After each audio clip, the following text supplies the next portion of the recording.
The year is 1776, the pivotal year in America's struggle for independence. Americans in all 13 colonies are in rebellion against British rule. The Continental Army, under the command of George Washington, is engaging British forces in Massachusetts, New York, and New Jersey. Colonists everywhere are acting in defense of British authority. Harsh British reprisals only serve to stiffen opposition. On July 4th, Americans took the decisive step.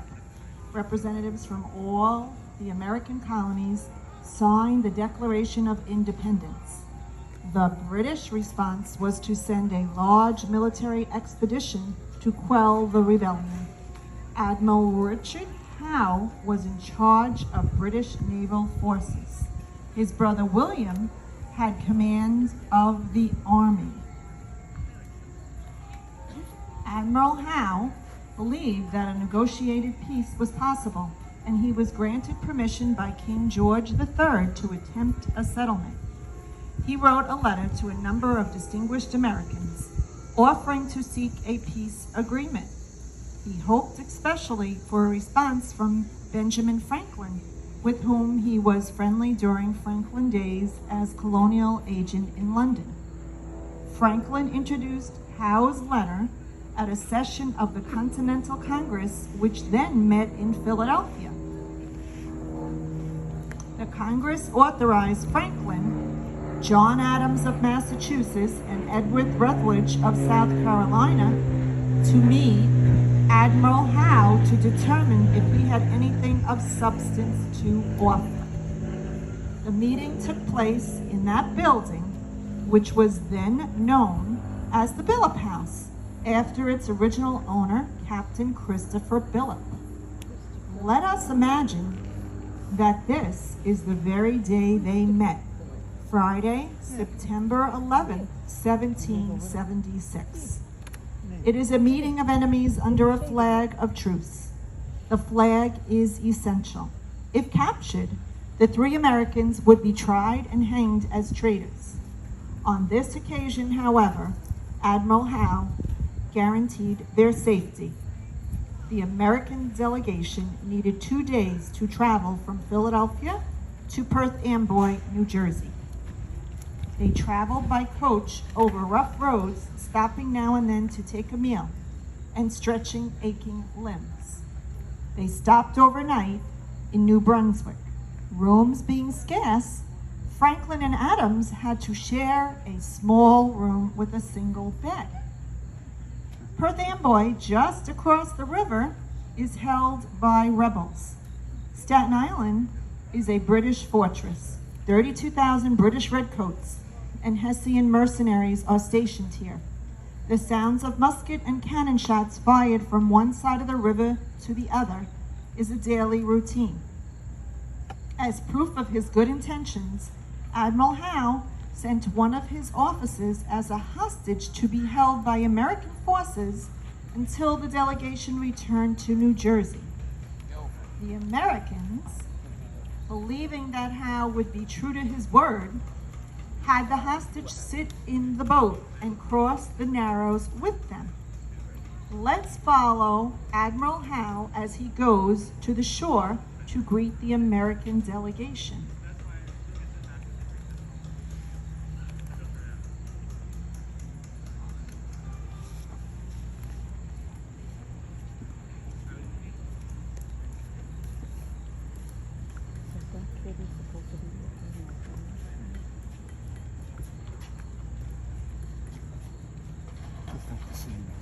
No, not at all.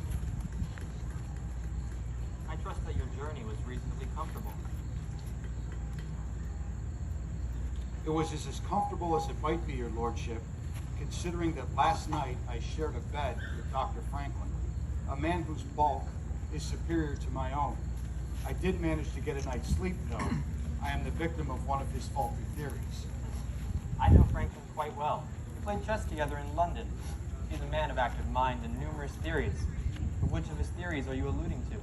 His theory of catching and avoiding colds. He insisted upon opening the window in our room on a rather chilly night. Fresh air, he said, keeps off colds. His theory is wrong. I started the night with a slight cold, and by morning, it was a bad cold. Adams, I say that my theory is correct. I did not catch a cold. Aha! Always a retort. I see that my old friend is as quick-witted as ever, but I have not had the pleasure of meeting the third member of your party. I am Edward Rutledge of South Carolina. South Carolina has not been kind to His Majesty's royal governors. Nor have the governors been kind to South Carolina. Yes, but with a little good, those grievances can soon be forgotten. But come, gentlemen, before we talk, we have prepared a repast for you.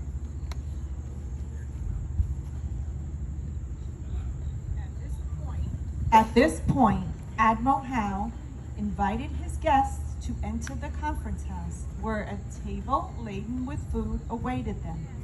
The menu included good claret, ham, tongue, and mutton.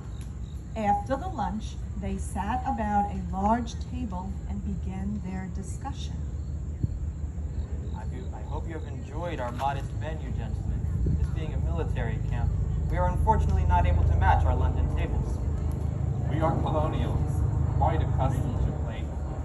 Your lordship has fed us beyond our expectations. Pleased to hear it. Now, may I ascertain, in what official capacities are you here? We are representatives appointed by the Congress to hear your proposals. Oh, you must not mention Congress. I cannot deal with a Congress. His Majesty does not recognize your Congress. The very mention of it puts him into a fit. But when everything is settled, and the colonies are proper place of the British Empire, there will be no need for a Congress.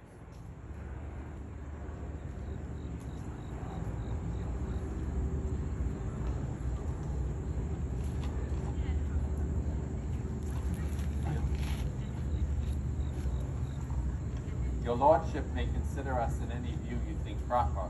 We are at liberty to consider ourselves in our real character. The conversation may be held as among friends. I am willing to consider myself in any character which would be agreeable to your lordship, except that of a British subject. Mr. Adams is a decided character. I think with Dr. Franklin that the conversation may be as among friends. The conversation among friends it shall be. But in spite of our disagreements, we British are kindly disposed towards Americans. When an American falls, England feels it. I feel the same even more strongly. And if America fell, I should feel and lament it like a brother. We will do our utmost to spare your lordship that mortification. Come, Dr. Franklin. The issues that divide us are trivial. Surely we can reach an accommodation, reunite our countries and peoples under terms satisfactory to us both. Reunite? Surely your lordship is aware that we have declared independence. A rash decision, made in the heat of passion. But when calm is restored, I'm sure you will reconsider it. Besides, to put it plainly, I cannot discuss independence. That word is totally unacceptable to His Majesty. The Declaration of Independence was proclaimed a little over 2 months ago, on July 4th. It was America's answer to their last petition to the King. The King's response to that petition was to send out forces and burn our town. The Declaration of Independence is not simply an act of rebellion. It sets forth an ideal that is now universally desired in our colonies. It is not in our power, my lord, to treat our colonies as anything other than independent states. For my own part, I vow never to depart from the idea of independence. I am one of the Congress, my lord, having been a member from the beginning. I am glad this conversation is taking place. You will be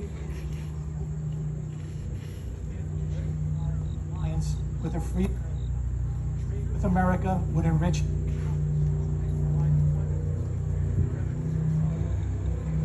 States can protect the West India Islands more effectively than England can, say nothing of the Newfoundland fishery. Highly desirable, but all that can be achieved under the benevolent protection of the British Empire. But there is more to it than commerce. The British Empire must protect its subjects, and yes, its interests in many parts of the world. America can confer confer upon Great Britain's more solid advantages. It is her commerce, her strength, her men that we chiefly want. We are a considerable manufactory of men, my lord, but they are increasingly unwilling to fight Britain's wars. We can reach an agreement that resolves their grievances.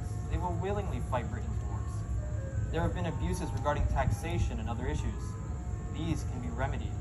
Detached from the British Empire, your colonies will soon be at war with one another. As members of the Empire, a wise and benevolent government will maintain harmony. Sentiments, my lord, I know you utter them sincerely, but the American people will no longer consent to come under English government. I can answer for South Carolina. The royal government was very oppressive. At last, we took the government into our own hands, and the people are now settled and happy under that government. Under no circumstances will they return to the king's government. A very uncompromising statement, sir. But consider the alternative, which is to restore His Majesty's government by force of arms. A war will last years and will devastate your societies. It is that which I hope to avoid. But this cannot be achieved unless all parties are prepared to compromise. May we hear what compromise your lordship is authorized to authorize? Of course, His Majesty is most generous. He is prepared to issue a blanket pardon to all rebels. All friends of mine who are close to your government have informed me that there is a secret protocol to this effect, that John Adams's pardon shall take the form of a rope around his neck. You have managed to quite annoy a few people in London, Mr. Adams. I don't deny it. But I know of no secret protocol. I see. Continue with His Majesty's agenda, a fair settlement of tax grievances, and the restoration of representative government that serves its people, is loyal to His Majesty, and which preserves a great empire. All in all, a sensible solution. If I were to tell the citizens of any of our colonies that the king proposed to pardon them, I'd be a laughing stock, and I might well find myself in the stocks. Our citizens are of the opinion that His Majesty ought to apologize to them. His armies have burnt defenseless towns in the midst of winter, and he is now bringing foreign mercenaries to deluge our settlements with blood. It is rebellion that has brought about such a harsh measure. Gentlemen, we are civilized men. We are here to find a way to end the ruinous extremities which follow upon rebellion. As you know, your lordship, I have long favored reconciliation with Great Britain. When I was in England, we spoke of it often, but that was quite a few years ago. Things have changed. We have progressed too far along the path of independence. For us, there is no turning back. Might I suggest a different compromise? Perhaps your lordship would send home for authority to negotiate with us as an independent nation. That is a vain hope. I appreciate your candor, gentlemen, but it is clear to me now that no accommodation is possible. The war will go on. You will suffer greatly, and in the end, you cannot prevail. Just recently, General Washington's army was soundly thrashed in Long Island. We could see how ragged, half-staved, poorly equipped, and undisciplined his men were. Our agents report that his men leave when their recruitments expire. Quite a few others desert. That does not sound like a population of desirous independence. A prolonged war will cause a great deal of starvation and misery. And if you lose it, the terms will be much harsher. In Long Island, we lost a battle, your lordship, but not a war. Our territory is vast. Our people seized with the idea of liberty. 1 million British troops and Hessians cannot conquer them. A prolonged war will cost England dearly. Attempt to conquer us, and you will deplete your treasury and impoverish your own subjects. Trade with us as equal partners, and you will prosper. We will all prosper. There is, I suppose, no more to be said.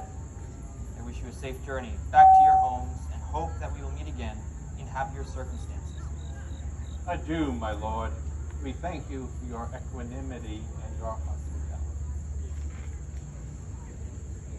To many historians, the conference house on Staten Island was a minor incident. Nothing significant happened. No deal was reached. But something significant did happen. No deal was reached. 3 Americans resisted the temptation to compromise the idea of liberty. As they boarded the barge that would take them back to New Jersey, they knew that the coming years would test Americans' mettle. But there was something else, something more profound. Their conversation with Admiral Howe made them aware that a sea change was occurring in the affairs of men. The world would never be the same. Huzzah. Huzzah. Huzzah.